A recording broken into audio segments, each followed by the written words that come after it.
Hello, everyone, and welcome to another edition of Caregiver Corner. My name is Aisha Adkins, and I am the constituency organizer for Caring Across Generations. We are so excited to have you with us today. I am honored to have with me as well Cameron Huddleston and Todd Rovak of Carefull, a service dedicated to helping caregivers better navigate the world of financial caregiving. Now, some of you may be familiar with Caring Across Generations.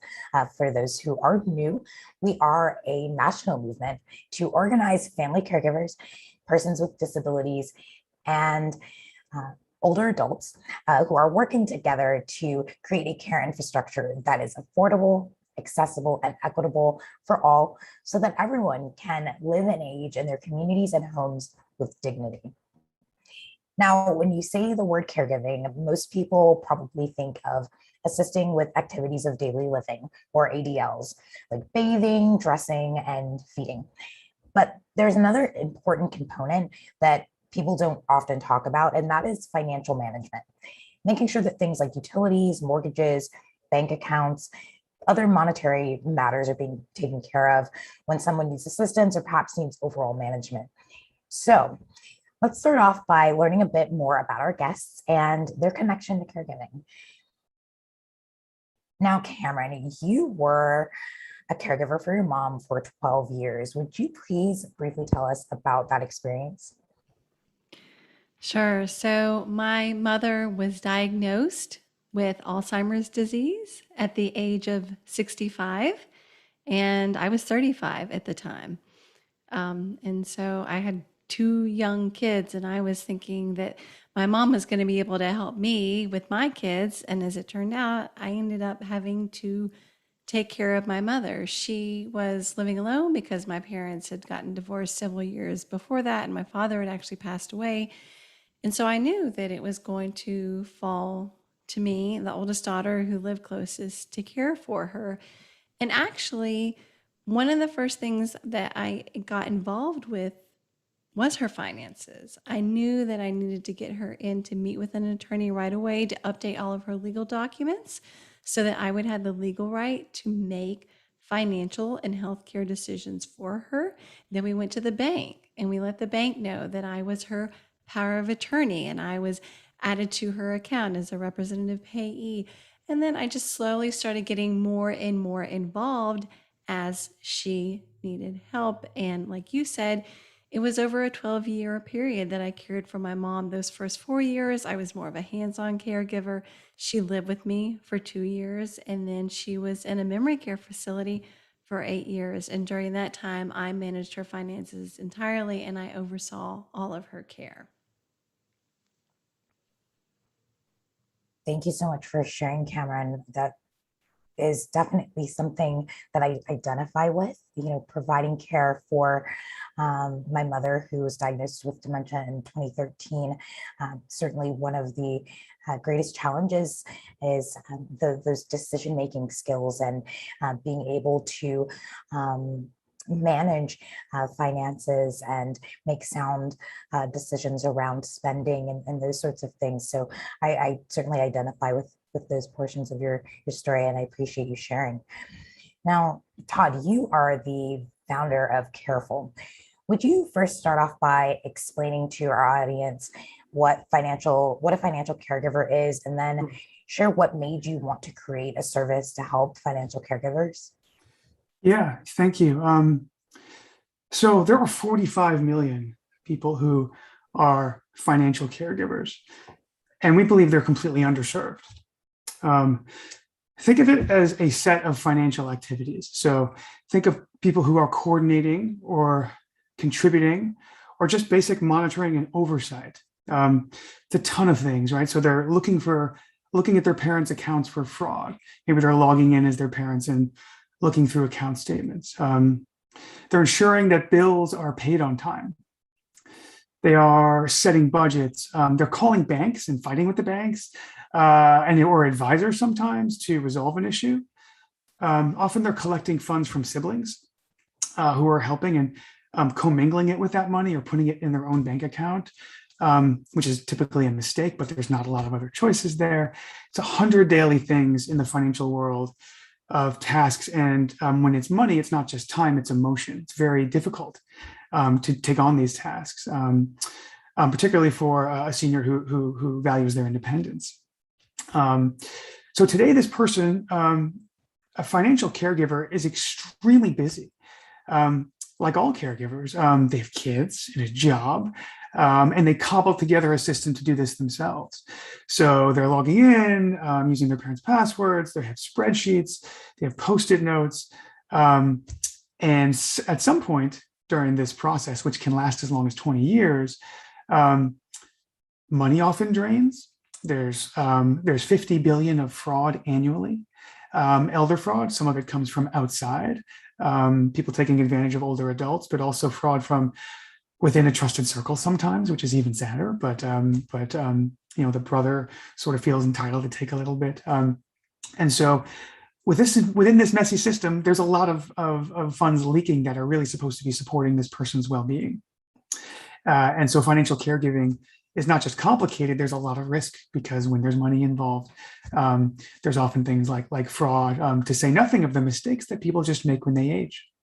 As people get older, it's hard to make good financial decisions. One important thing I would point out here is that Johns Hopkins University released a study in November of last year that concluded that dementia can be diagnosed in financial activity up to 6 years before it can be diagnosed in the doctor's office.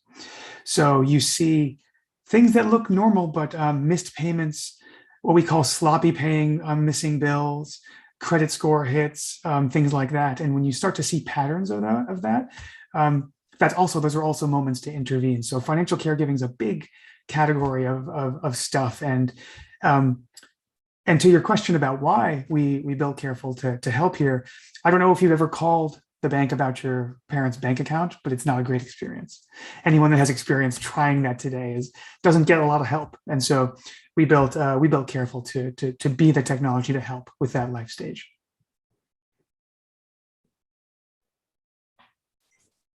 Most definitely. I think that's so interesting, Todd, that you shared that statistic that you shared regarding or the timeline you shared about being able to detect dementia as early as 6 years prior to diagnosis based on financial spending.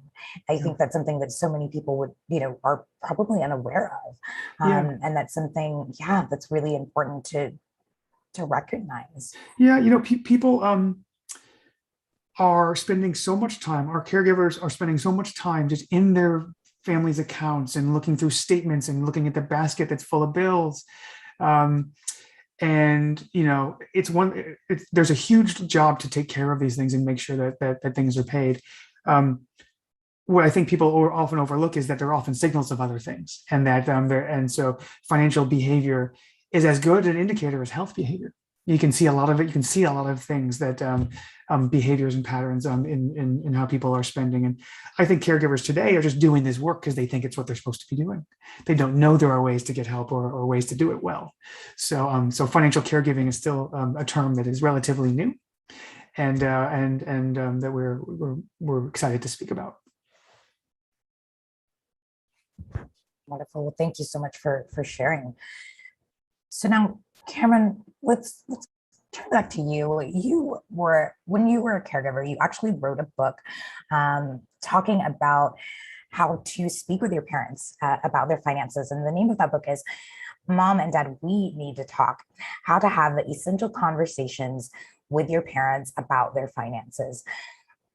What is it about the financial side of caregiving that can be so challenging? I know that Todd shared a couple of things, but what are some other things that you can highlight for us?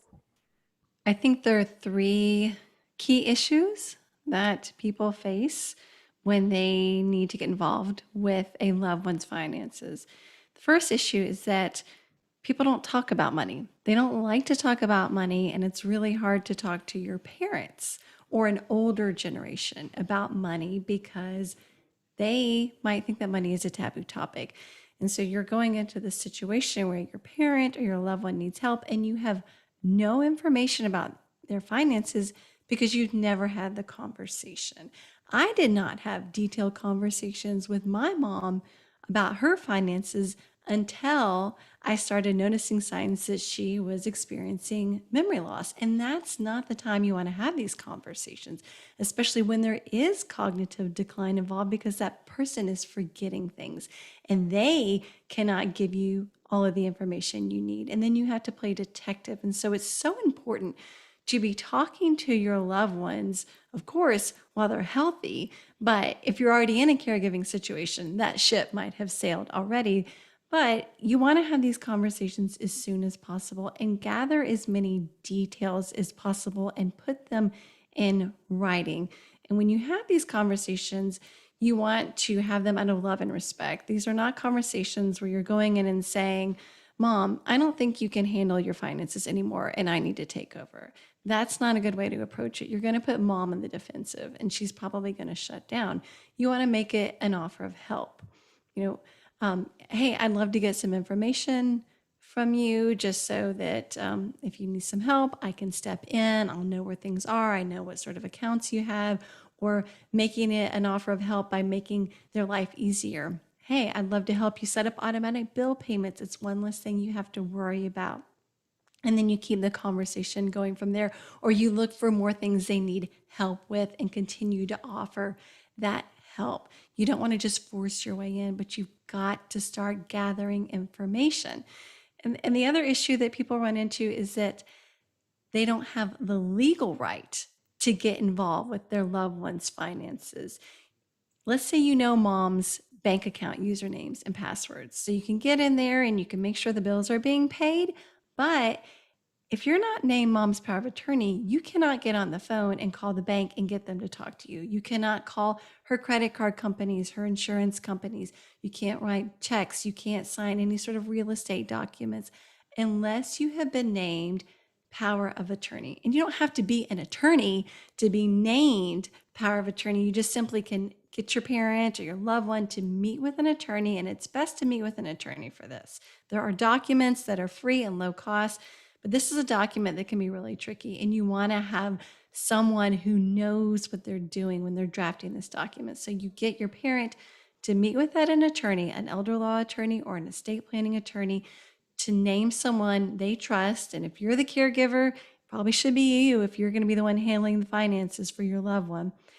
And what that document does is it gives you the right to make financial decisions and transactions for your loved one. Then you can sign your name on checks. Have this document and show it to your loved one's financial institutions. So you've got to have that in place. If it's not in place and your loved one is no longer mentally competent, perhaps they've had a stroke, perhaps they're in the later stage of this, to be named conservator or guardian. It varies from state to state, the language that they use, but you do have the court process so that you, again, can be appointed to make those financial decisions for your loved one. And that's going to be a lot more expensive and a whole lot more time consuming than if you just met with that attorney and had that document drafted. So you need to get the information, you need to get the legal right, and then the final issue that a lot of people run into is that they don't know what they don't know. I mean, financial illiteracy is rampant in the United States, and that's because we're not taught personal finance in schools. And so most of us enter into the real world not even knowing how to manage our own finances very well. And if you're suddenly thrown into a situation where you have to manage a loved one's finances, it's incredibly challenging. And because you're dealing oftentimes with someone who's in an older generation, you're not familiar with the financial side of things for that person. You might not be familiar with how Social Security benefits work. You might not be familiar with how Medicare works. There are a lot of things you don't know about that older generation's finances because it's not anything that you've experienced yourself. And so sometimes you don't even know what questions to ask. You don't know what you need to do because you're just simply not aware enough about personal finance. And so there are a lot of challenges that you face when you have to step into this role of financial caregiving. And it's so important to reach out and get support. I mean, there's a wealth of information online. If you're going to go and do a Google search and you're going to find articles about how to get power of attorney, what you need to know about Medicare, what you need to know about Social Security benefits, what you need to know about qualifying for Medicaid. There's lots of information out there. There are financial advisors that you can hire to work with to help your parents create a financial plan. And you can go with your parent if your parent allows it and sit down together. There are credit counselors out there that you can find if your parent is dealing with a lot of debt to help you get through that situation. There are lots of resources that you can tap into. And really, they're right at your fingertips. I mean, you get online and you just start doing searches. And Carefull has a whole wealth of information on our blog geared toward financial caregiving that explains to you what power of attorney is, what you need to know about being a financial caregiver. So there's information out there. You've got to do your homework. You have to educate yourself. Because if you just head into it blindly, you will make mistakes, and those mistakes can be very costly to the person you're caring for and costly to you, because if you're making mistakes with your loved one's money and there's not the money there to pay for their care, who's going to have to pay for it? It's probably going to be you or some other family members. So those are the big challenges that you face when it comes to financial caregiving. And then Todd, did you have something to add to that? No, I think it's a great list. We Carefull and Cameron put out so much information on that. It was just such a missing piece. We found people really didn't know where to go to. So really, really pleased that we've got so much information out there. 100%. And I think you made a great point, Cameron, regarding particularly younger adults who are providing care for their parents without necessarily having the literacy and the language that they need around, be it financial terminology or terminology that has been really siloed to the older adult population, because we just kind of assume that we gather this information by osmosis when we turn 65, right? And so these are things that we don't discuss. And there's also a lot of, I think, as you mentioned, that many of these things are taboo. These aren't things you discuss in polite company, or these are, in some cultures, are considered adult matters. And no matter how old you are, you're always the child. So there are a lot of challenges and a lot of barriers and obstacles. But you're right, there are so many resources that are available, and there are also many law firms that do perform this work pro bono as well. And they do work with older adult populations, populations who do show financial need, and they're willing to really walk you through those steps. And so I think that's important to really recognize when there is need for guidance there, and then go after the resources that are available to you. So I think that's so excellent. And I would add too that there are financial advisors who will provide pro bono work. If you look for the Financial Planning Association chapter in your state, just like, let's say you're in Georgia, so you type in Georgia Financial Planning Association, you reach out to them and you say, hey, do any of your members provide pro bono work? And they'll likely have a few who do, or at a dramatically reduced fee for people who need that. And it's really good to have someone who's an expert in financial matters to help guide you and the loved one you're caring for, through ways that you can, make the most of your loved one's resources and the way that you can protect your own resources. Most definitely, because those effects can be generational and lasting if they aren't addressed, early on. So that's such a great point. So now, for those who may not know what to look for, what are some of the signs that loved ones, who do need help managing their finances, can look for? Todd, did you want to share some of those? Yeah, I think Cameron and I can do this one together. I'll give you a few. So maybe going from the top down, I think the one that's most known is being forgetful, like missed payments, things like that. We're so used to saying mom and dad are becoming forgetful. and then we let it go. Because we don't want to deal with it or we can't deal with it or don't know how. But missed bills are probably one. Whether they're either getting notices that they're not paid, and there's some confusion around that. I think this parent thinks they paid them but didn't, or it's the bill, or it's the mailbox moment, as we call it, where you get to the mailbox, maybe you haven't seen your a loved one in a while, and the bills are stacked up. That happens. That happens quite a bit. Whether it's the basket or the mailbox, and you're like, well, what's going on here? So bills are great triggers because they're physical, often, not always, but the late ones, the late fees are, and so you can usually get your hands on something and see that trigger. But it's not just bills in the bill pile. Often it's the other thing. Think about duplicate payments. These are harder to find. You'll find duplicate purchases or duplicate payments of someone who maybe has experienced just early stages of cognitive decline, maybe buying something more than once.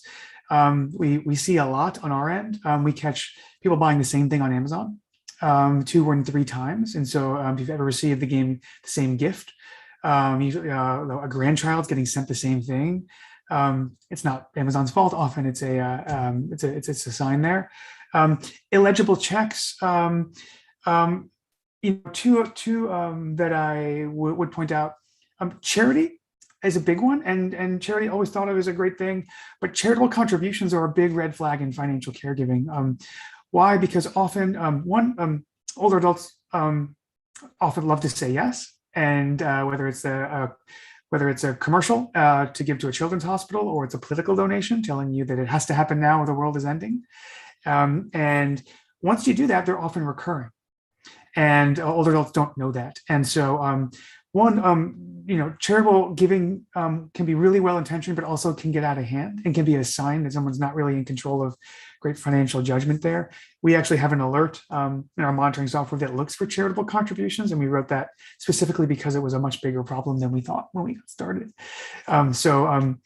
Charitable contributions is also one that you can people that you'll hear about from a parent, an older adult, because they'll like to talk about it, and then you'll kind of ask a few more follow-up questions and realize they've been giving lots and lots to anyone that asks.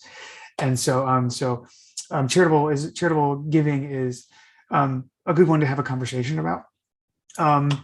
Money missing or feeling like I paid something is it sounds obvious, but sometimes it happens in little bits when someone's draining the account of an older adult.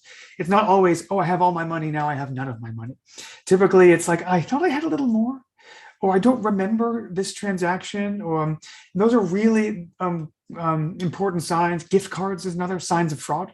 Of someone, maybe a new friend, is someone new in their lives, taking advantage, or just taking enough to stay under the radar. So there are probably 100. I would say AARP Fraud Watch is a great resource. We refer to it often, and we also write technical alerts based on some of the things that they see as well, which is why we wrote our gift card alerts, because when you see stuff like that, they're really good. They should be signs. It's not just strange. Sometimes there's signs that when you see a sign of a lapse in judgment or ability, the chances are that's true in across their financial lives.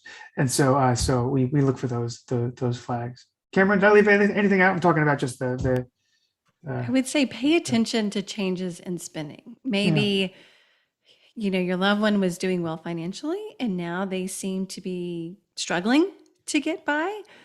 It could be a sign that your loved one with diminished financial decision-making ability has now become a victim of a scam and has given away a lot of money, and the bank account has been drained, and now they can barely afford to pay the bills. Or maybe there's been an increase in spending. I saw this with my mom. I mean, because as her memory was slipping, she was accumulating more and more stuff. I think in part because it was tangible. She could see those pictures hanging on the wall, and every time I would come in her house, there would be something new, and I'm like, oh my gosh, where is all this stuff coming from? And there would be more and more credit cards showing up in her wallet. And I would simply just sometimes go in and just take them out. so that she wasn't going to be at risk of losing them, having them stolen, or running up really big charges on those credit cards. And so pay attention to those changes in spending, because it could be a red flag that there is cognitive decline, or that your parent or your loved one has been scammed.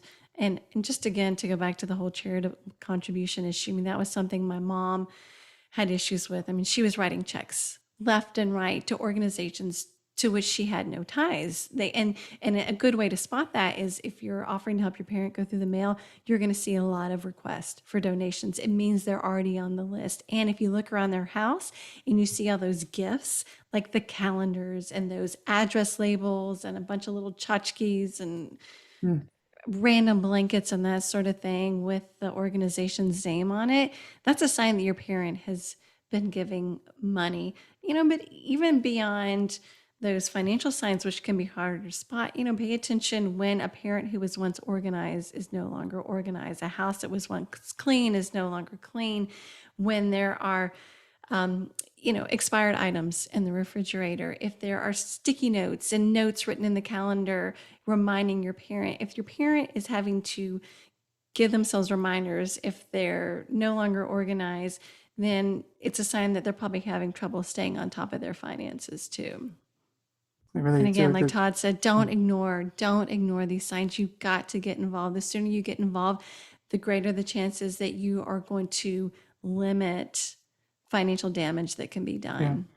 Yeah. That reminds me of one more that's not always so dramatic. But it might even be bigger, which is just the amount of calls and scam calls and emails that older adults are getting today.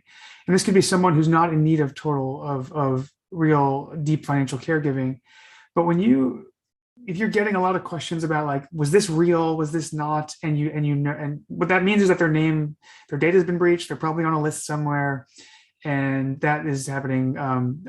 That kind of fraud spiked 50% just during COVID.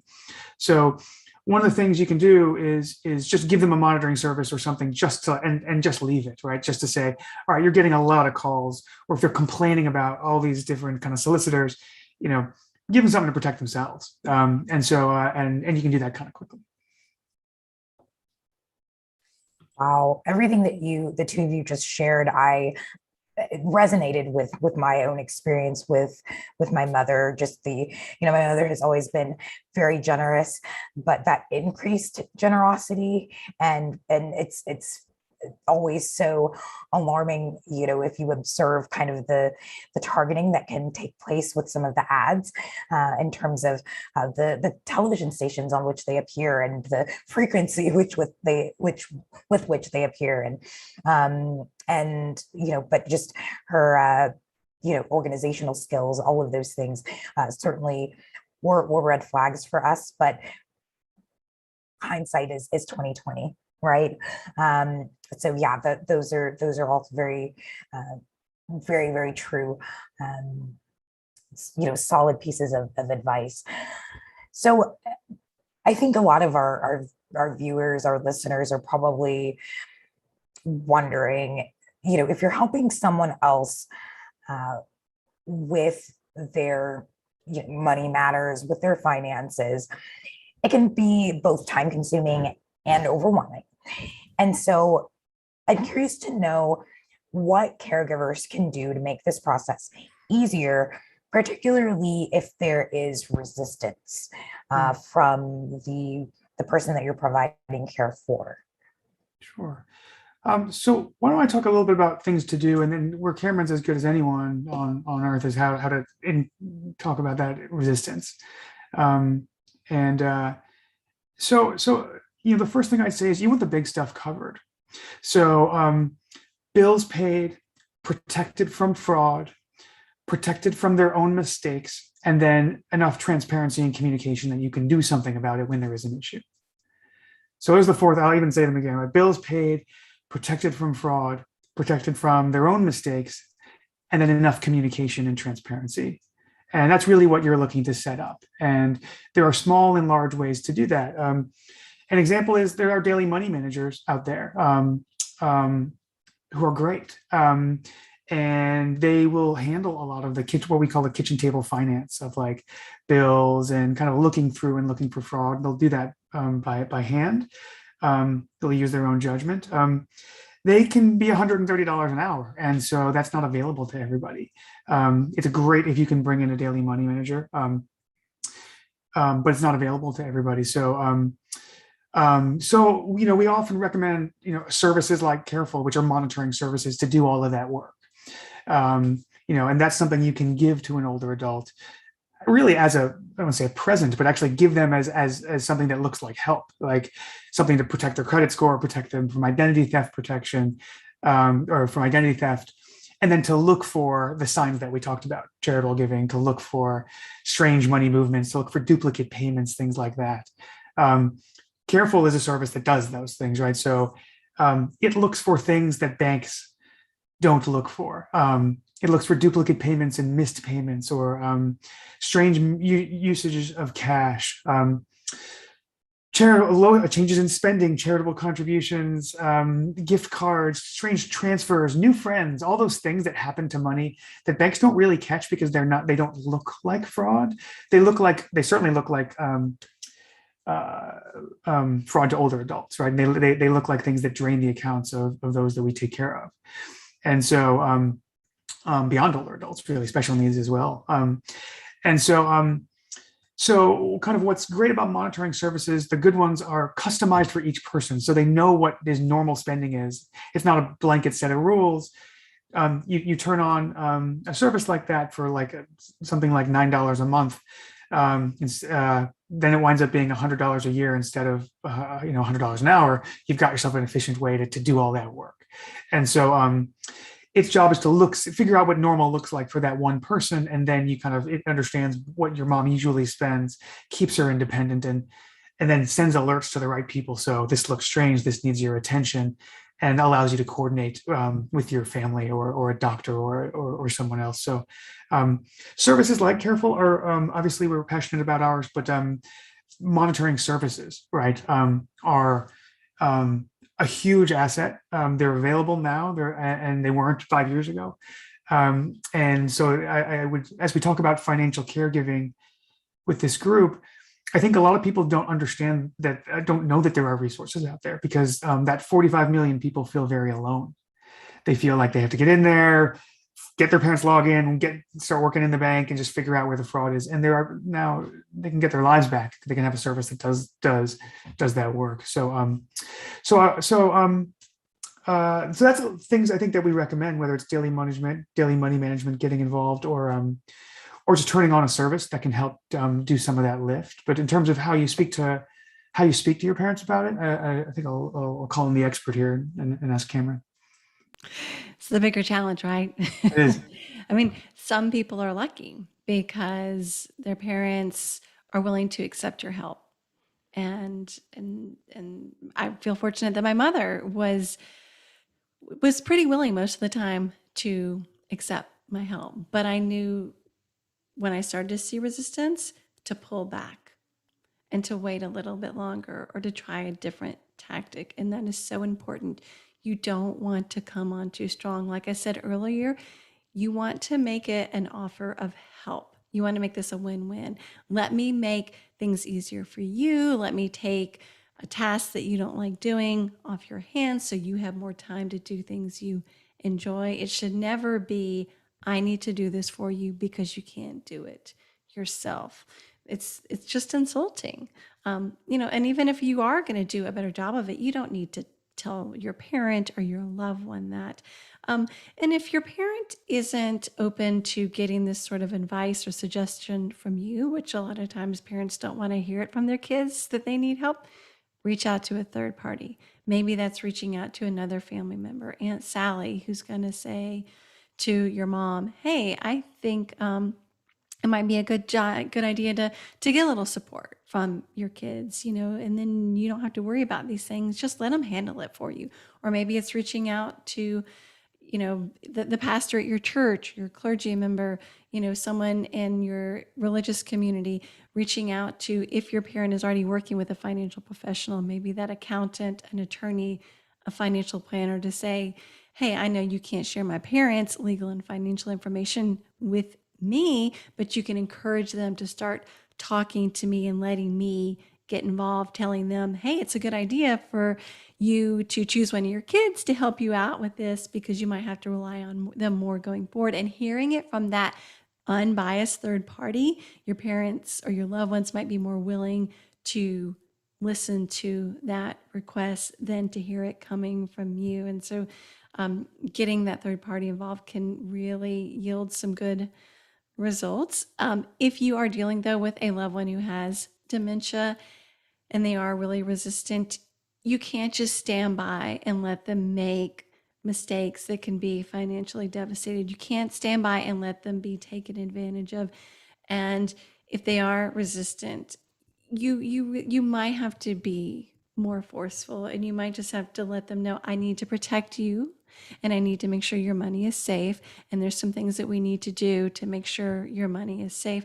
And if worse comes to worse, you can get the legal system involved. You can reach out to an elder law attorney and say, what can I do? I'm really worried about mom's financial well-being. And there are things that you can do depending on the state you're in to really go in there and take a lot of control so that your parent is not going to end up in financial dire straits. And so that's kind of a last resort, but it's something you can do if you're not getting any sort of cooperation from your loved one.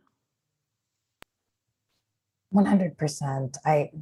Well, first of all, I think there were a few themes that I heard with both of the tips that you shared, Cameron and Todd.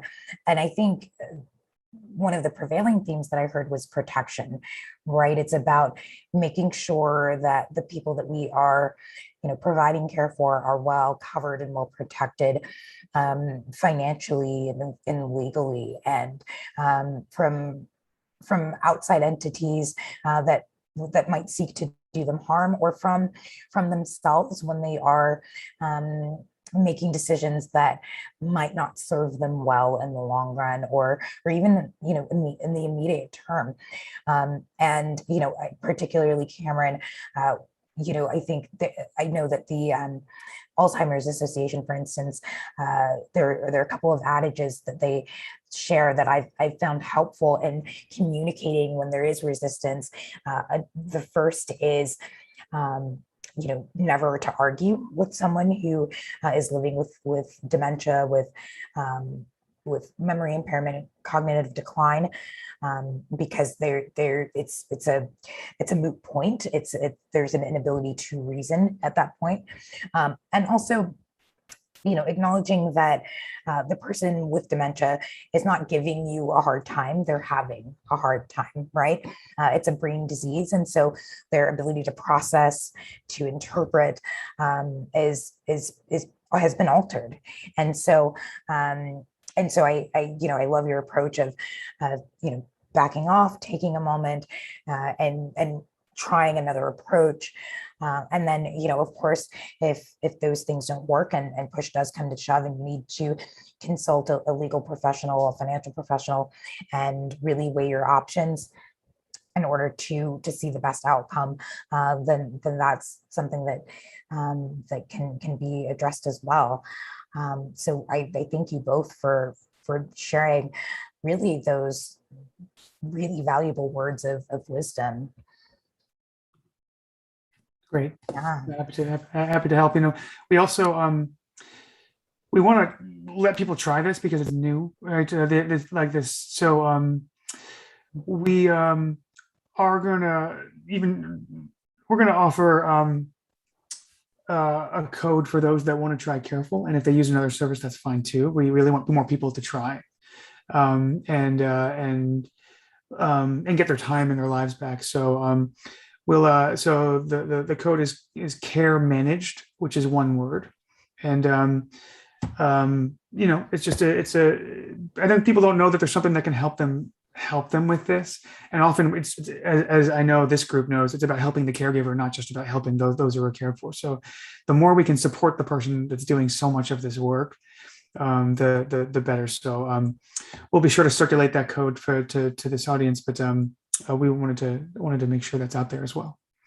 That's And you can incredible. get a year's worth of the service for free, right, Yeah, I Todd? probably should have said that. Yes, for What free. A the year's so it worth does. for free. So instead of that, so it's a year's worth of the service for free. So Yeah. that's probably the biggest thing we can we can offer. And we Yeah. think it's a we think it's I think it'll help a lot of people who aren't sure how to get started or sometimes hesitate to have these conversations to get over the hump and just and see that life can get a little bit better. They can get a little more help in some of these activities that take so much time and emotion.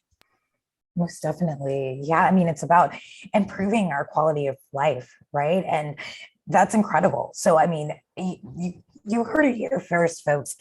Visit getcarefull.com, enter the code care manage. That's one word, that's CAREMANAGED,